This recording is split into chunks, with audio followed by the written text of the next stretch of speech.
इस कहानी की शुरुआत में हमें एक बाइक रेसिंग को दिखाया जाता है जिसमें यू जियांग नाम का लड़का उस रेस को जीतने की काफी कोशिश करता है क्योंकि सबसे आगे एक बाइक रेसर थी जिसका नाम डॉक्टर सुजू था। यू जियांग अपने खतरनाक स्टंट से उस रेस को जीत लेता है। सभी उसका स्टंट देखकर बहुत हैरान होते हैं। तभी काशा नाम की लड़की उसके पास आती है क्योंकि उसकी काफी अच्छी दोस्त थी। वो उसे कहती है कि तुम्हें इतने खतरनाक स्टंट नहीं करने चाहिए। तभी एक मास्क में जियांग के पास आता है और उसे कहता है कि तुम मेरी बाइक सही कर दो, लेकिन जियांग उसकी बातों पर ध्यान नहीं देता और वहाँ से चला जाता है। वहीं फिर हमें दिखाया जाता है कि जियांग डुंगाई शहर में रहता है जहाँ पानी की बहुत कमी थी, इसीलिए लोग वहाँ बूंद बूंद पानी के लिए तरसते थे क्योंकि यहाँ के सारे पानी को डी गैंग का बॉस एओ गुआंग कंट्रोल करता था जो कि असल में ड्रैगन किंग है। यू जियांग एक कोरियर कंपनी में काम करता है, लेकिन वो कोरियर कंपनी नकली थी क्योंकि वो इलीगल पार्सल को डिलीवर किया करते थे। आज जियांग को एक सीक्रेट पार्सल डिलीवर करने के लिए डी गैंग के इलाके में भेजा गया है। जियांग वहां पहुंचकर पार्सल को बहुत ही सीक्रेट तरीके से डिलीवर कर देता है, लेकिन वो वहां से आते वक्त अपने शहर का वाल भी तोड़ देता है जिससे डुंगाई शहर में पानी आने लग जाता है। यू जियांग को गार्ड देख लेते हैं, लेकिन वो अपनी सुपर बाइक से वहां से निकल जाता है। वहीं अगले दिन उस कुरियर कंपनी के सभी लोग पार्सल इकट्ठा कर रहे होते हैं कि तभी उन्हें वहाँ एक केट नजर आती है जिस पर डिलीवरी एड्रेस लिखा होता है। तो जियांग उस केट को लेकर डिलीवरी एड्रेस पर पहुंचा देता है, लेकिन वो एड्रेस नकली था, इसीलिए उस केट को उसके पिंजरे से आजाद कर देता है और उसे कहता है कि तुम्हें कोई मालिक की जरूरत नहीं है। यू जियांग वहाँ से जाने लगता है, लेकिन वो केट उसके पीछे पीछे आने लगती है, इसीलिए यू जियांग उसे अपने साथ ले लेता है। फिर वो काशा को लेने के लिए एक बार में जाता है क्योंकि काशा वहाँ सिंगिंग किया करती थी। वो काशा को केट गिफ्ट कर देता है। फिर वो उसे साथ लेकर अपने डेट के घर पर जाता है क्योंकि उन्होंने आज उन्हें खाने पर बुलाया था। जियांग वहाँ पहुँचता है तो उसका भाई जिंग वहाँ खाना बना रहा होता है। वो सभी साथ बैठकर डिनर करते हैं, लेकिन साथ ही जियांग के डेड उसे समझाते हैं कि तुम ये इलीगल काम छोड़ दो क्योंकि ये तुम्हें कभी भी मुसीबत में डाल सकता है। जियांग इस बात से गुस्सा होकर बाहर आ जाता है और काशा के साथ वहाँ से निकल जाता है। तभी रास्ते में एओ गुआंग का बेटा एओ बिंग गुजर रहा होता है और उसे जियांग की बाइक बहुत अच्छी लगती है। एओ बिंग उससे पूछता है कि तुम्हारी इस बाइक की क्या कीमत है क्योंकि मैं इसे खरीदने वाला हूँ, लेकिन जियांग उसे कहता है कि मेरी बाइक मुझे बहुत पसंद है इसलिए मैं इसे नहीं बेचना चाहता। तो एओ बिंग अपने आदमियों से उस पर अटैक करवाने लगता है, लेकिन जियांग वहाँ से भाग जाता है। एओ बिंग उसे पकड़ने की बहुत कोशिश करता है, लेकिन जियांग एक एक करके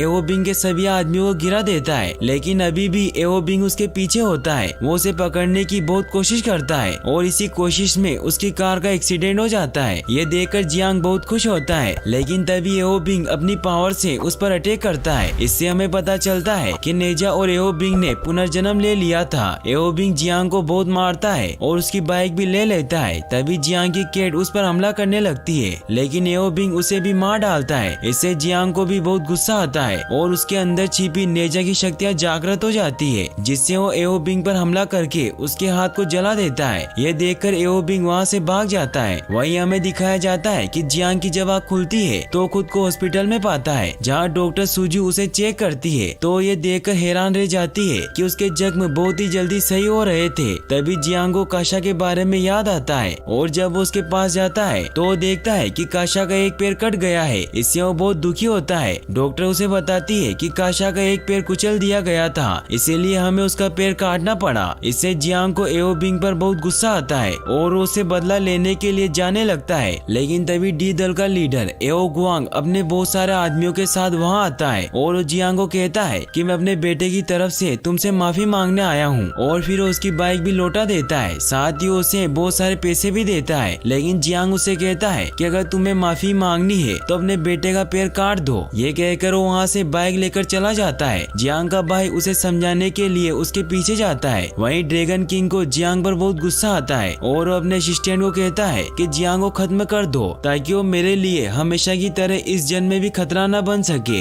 वहीं जियांग का भाई उसके पास आता है और उसे समझाने लगता है कि हम उनका कुछ नहीं बिगाड़ सकते। तभी दो मॉन्स्टर उन पर हमला करने आ जाते हैं। वो जियांग के भाई की कार को नीचे धकेल देते हैं, जिससे जब जियांग उसे बचाने जाता है तो उस पर हमला करते हैं, लेकिन जियांग किसी तरह अपने भाई को बचाकर अपनी बाइक पर बिठा लेता है। लेकिन तभी आगे रास्ता खत्म हो जाता है, लेकिन जियांग फुल स्पीड में उस पहाड़ से दूसरी तरफ बाइक जंप करवा देता है, जिससे वो दूसरी तरफ जाकर गिर जाते हैं। तभी वहाँ वो दोनों राक्षस भी आ जाते हैं और वो जियांग को पकड़कर उसे मारने लगते हैं, लेकिन तभी जियांग की शक्तियाँ जागृत हो जाती है, जिससे वो दोनों राक्षस मारे जाते हैं। लेकिन उनमें से एक राक्षस बच जाता है जो जियांग को मारने लगता है। लेकिन तभी वहाँ मास्क मैन आकर उसे बचा लेता है। जियांग उससे पूछता है कि तुम कौन हो और तुम मुझे नेजा क्यों बुला रहे हो। तो मास्क मैन उसे कहता है कि अगर तुम्हें इसका जवाब जानना है तो मेरे अड्डे पर आ जाना। जियांग अपने भाई को लेकर हॉस्पिटल जाता है और उसे वहाँ एडमिट कर देता है। फिर जियांग उस मास्क मैन के अड्डे पर जाता है जहाँ बहुत सारे छोटे छोटे बंदर काम कर रहे थे। जियांग उससे पूछता है कि तुम मुझे नेजा क्यों कहते हो। तो वो उसे बताता है कि जब तुम बच्चे थे तो तुम्हारे पिता ने तुम्हें नेजा और ड्रैगन किंग की कहानियां जरूर सुनाई होगी और तुम उसी नेजा का पुनर्जन्म हो, जिस वजह से ही तुम्हारे अंदर से वो आग निकलती है। फिर वो उसे ये भी बताता है कि नेजा का जन्म बहुत ही कठोर आग से हुआ था जो किसी भी चीज को जला सकती है, इसीलिए तुम भी इस आग को कंट्रोल नहीं कर सकते। लेकिन जियांग को उसकी बातें मजाक लगती है, इसीलिए वो वहाँ से चला जाता है। वहीं हमें एओ गुआंग को दिखाया जाता है, जिसे जब पता चलता है कि उसके आदमी मारे गए तो उसे बहुत गुस्सा आता है। तभी उसका बेटा एओ बिंग उसे कहता है कि मैं जानता हूँ कि नेजा की शक्तियाँ काफी ज्यादा है, लेकिन मैं उसे रोक सकता हूँ। तो उसके डैड उसे मारते हैं और उसे अपना घाव दिखाते हैं जो सेम वैसा ही था जैसा एओ बिंग को जियांग ने दिया था। एओ गुआंग उसे बताते हैं कि मैं ड्रैगन किंग हूँ और 3000 सालों से ये घाव ठीक नहीं हुआ है, क्योंकि नेजा के पास बहुत ही खतरनाक पावर है जो किसी को भी मार सकती है। इसीलिए अपने असिस्टेंट को कहता है कि मेरा ड्रैगन पल अभी तैयार नहीं हुआ है, इसीलिए तुम्हें जियांग को खत्म करना होगा जिससे पहले कि वो अपनी शक्तियों पर काबू कर ले।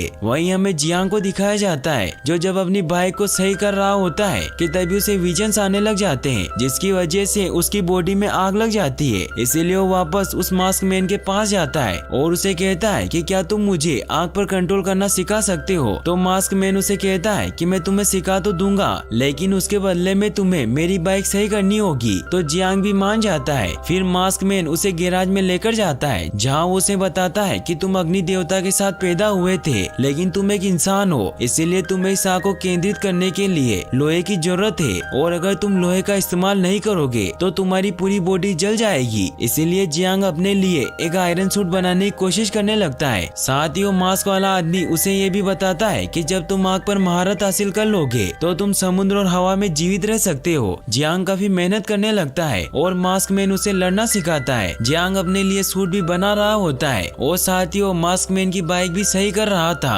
काफी दिनों की मेहनत के बाद जियांग अपना सूट बना लेता है और अब वो आग पर भी कंट्रोल करना सीख गया था। उसे काशा की हालत देखकर बहुत बुरा लगता है, इसीलिए उसके लिए एक आर्टिफिशियल पैर बना देता है ताकि वो ठीक से चल सके। वहीं अब वो मास्क मैन जियांग का टेस्ट लेता है, जिससे वो दोनों एक दूसरे से फाइट करते हैं, जिससे हमें पता चलता है कि जियांग अब लड़ने में माहिर हो गया था। इसी लड़ाई में मास्क मैन का मास्क भी खुल जाता है, जिससे जियांग को पता चल जाता है कि वो 3 कान का एक बंदर है। तभी वो मास्क मैन जियांग को गुस्सा दिलाने लगता है, जिससे जियांग के अंदर से नेजा का विशाल रूप बाहर आ जाता है। ये देखकर जियांग बहुत हैरान होता है, लेकिन तभी वो गायब हो जाता है। जियांग उसे वापस बुलाने की कोशिश करता है, लेकिन वो ऐसा नहीं कर पाता। तो मास्क मैन उसे बताता है कि तुम दोनों अभी भी एक नहीं हुए हो और अगर तुम्हें अपनी पूरी शक्तियाँ वापस चाहिए तो तुम्हें अपने अस्त्र को वापस हासिल करना होगा, जो कि स्काई रिंग और कॉस्मिक रिंग है। फिर जियांग वहाँ से चला जाता है। वहीं हमें दिखाया जाता है कि अगले दिन डॉक्टर सुजू उससे मिलने आती है। तभी एओ गुआंग के आदमी उस पर हमला कर देते हैं। वो डॉक्टर को मारने लगते हैं कि तभी जियांग उसे बचा लेता है और फिर वो उन सभी से फाइट करने लग जाता है। यहाँ पर हमें पता चलता है कि एओ गुआंग का असिस्टेंट भी एक राक्षस होता है। जियांग उसे फाइट करने लगता है, लेकिन वो बहुत ही ताकतवर होता है, जिससे जियांग दूर जाकर गिरता है। लेकिन फिर जियांग अपनी आग की पावर से उस पर हमला करता है, जिससे उसे मार देता है। वहीं हमें दिखाया जाता है कि जियांग जब अपने भाई से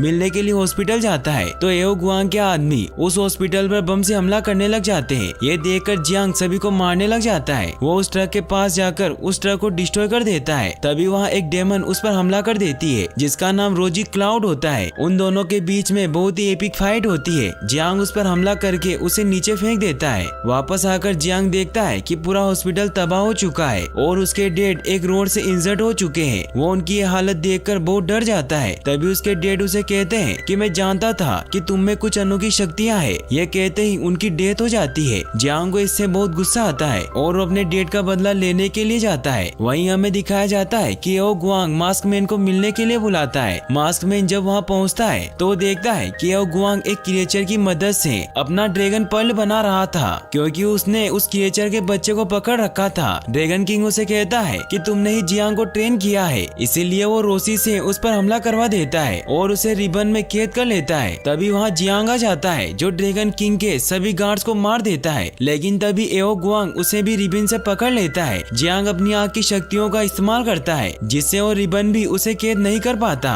ये देखकर ड्रैगन किंग अपने सभी साथियों को वहाँ से चलने को कहता है क्योंकि अभी उसका ड्रैगन पर्ल तैयार नहीं हुआ था। तभी एओ बिंग अपने डेड से कहता है कि मैं जियांग को रोक लूंगा, तो ड्रैगन किंग भी मान जाता है और उसे कहता है कि मुझे शर्मिंदा मत करना। ये कहकर वो वहाँ से चला जाता है। फिर एओ बिंग और नेजा में बहुत ही एपिक फाइट होती है। नेजा एओ बिंग पर बहुत भारी पड़ रहा था, इसलिए एओ बिंग अपने ड्रैगन के रूप में आ जाता है, लेकिन फिर नेजा को उस पर बहुत गुस्सा आता है जिससे उसे बहुत मारता है और उसकी रीढ़ की हड्डी तोड़ देता है, जिससे एओ बिंग वहीं मर जाता है। लेकिन तभी रोजी क्लाउड नेजा पर अटैक करने लगती है, लेकिन तभी मास्क मैन उसे पकड़ लेता है। तो नेजा को कहती है कि तुम एक बुरे प्राणी हो और तुम हमेशा अपने दोस्तों को मुसीबत में डालते हो। फिर वो उसे पिछले जन्मों की बातें याद दिलाती है जब नेजा की वजह से बहुत सारे लोग मारे गए थे। जियांग को इससे काफी बुरा लगता है और वो रोजी को वहाँ से जाने देता है। जियांग मास्क मैन से पूछता है कि अगर मैं बुरा हूँ तो तुम मेरी मदद क्यों कर रहे हो, तो वो उसे अपनी असलियत बताता है कि मैं मंकी किंग हूँ। फिर वो उसे उस हॉल के पास लेकर जाता है और उसे बताता है कि ये हॉल पूरी सागर की तरफ जाता है जहाँ ड्रैगन किंग यानी कि एओ गुआंग का महल है और उसने वहाँ सारे ड्रैगन को बांध कर रखा है, जिससे ही वो वहाँ ड्रैगन पर्ल बना रहा है। और वो उसे ये भी बताता है कि लाल रिबिन तुम्हारा अस्त्र हुआ करता था और वो अस्त्र ड्रैगन किंग के महल में ही है, लेकिन तुम कुछ नहीं कर सकते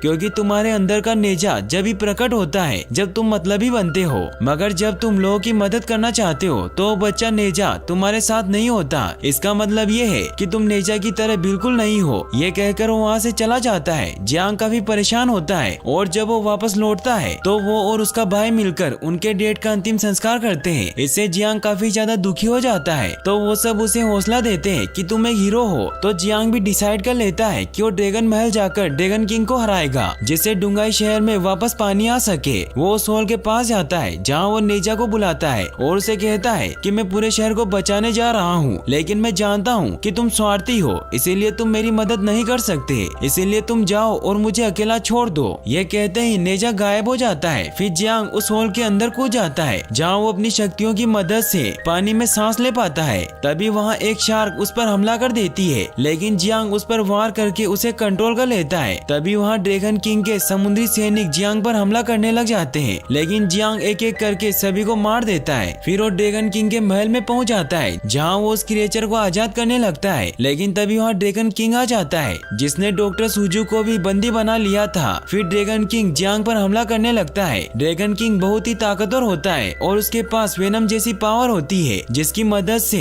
वो जियांग को पकड़ लेता है, लेकिन तभी जियांग को बहुत गुस्सा आने लगता है और वो अपनी आग की पावर से उस रोजी को भी मार देता है। फिर वो ड्रैगन किंग पर भी हमला करके अपनी आग से उसे जलाने लग जाता है, लेकिन तभी ड्रैगन किंग अपनी शक्तियों का इस्तेमाल करके उसके वार से बच जाता है और ड्रैगन पर्ल को निगल लेता है जिससे उसकी शक्तियाँ और भी ज्यादा बढ़ जाती है। फिर वो जियांग को कहता है कि मैं यहाँ के सभी ड्रैगन को आजाद कर दूंगा, जिससे वो डुंगाई शहर में सुनामी ले आएंगे और पूरा डुंगाई शहर बर्बाद हो जाएगा। वो वहाँ के सारे ड्रैगन को आजाद करने लग जाता है। जियांग रिबन की मदद से उसे रोकने की कोशिश करता है, मगर वो रिबन ही टूट जाता है जिससे सारे ड्रैगन आजाद हो जाते हैं। ड्रैगन डुंगाई शहर में आकर सुनामी लाने लग जाते हैं। वहीं सुजू देखती है कि जियांग काफी बुरी तरीके से जख्मी हो चुका है और उसका सूट भी अब टूट चुका था। तभी ड्रैगन किंग उसके पास आता है और उसे कहता है कि तुम सिर्फ एक इंसान हो। ये कहकर वो उसे इंजर्ड कर देता है। वहीं डुंगाई शहर सुनामी की वजह से डूबने लग जाता है। जियांग बिना सूट के ही अपनी आग की पावर को जागृत कर लेता है, जिससे ड्रैगन किंग का फाइनली अंत हो जाता है। लेकिन इससे नेजा की बॉडी भी काफी जल जाती है क्योंकि उसने बिना सूट के अपनी पावर का इस्तेमाल किया था। ये देखकर सुजू काफी डर जाती है। वहीं ड्रैगन डुंगाई शहर के चारों तरफ बड़ी सी लहर बना देते हैं ताकि वो डुंगाई शहर को पूरी तरीके से नष्ट कर सके। वहीं हमें दिखाया जाता है कि जियांग को नेजा दिखाई देता है। जियांग नेजा को कहता है कि तुम्हें डुंगाई शहर को बचाना ही होगा, इसके लिए तुम्हें अपने दूसरे अवतार को ढूंढना होगा। लेकिन तभी नेजा की शक्तियों से वो रिबन वापस बन जाता है। नेजा जियांग को पूरी तरीके से सही कर देता है और उसके लिए एक नया सूट बना देता है, जिससे अब उसे उसका अस्त्र भी मिल जाता है जो कि वही रेड रिबन होता है। वो उस रिबन की मदद से उन सारे ड्रैगन को फिर से पकड़ लेता है और उन्हें मार डालता है, जिससे अब डुंगाई शहर में बारिश होने लग जाती है। जियांग और सुजू बाहर आ जाते हैं। जियांग मंकी किंग को बताता है कि मुझे मेरा अस्त्र वापस मिल मिल गया और मैं अब पूरी तरीके से नेजा बन चुका हूँ। फिर वो बाइक लेकर वहाँ से चला जाता है। वहीं फिर हमें दिखाया जाता है कि डुंगाई शहर में अब सब खुशी से रहने लग गए हैं और यहीं पर ये मूवी एंड हो जाती है।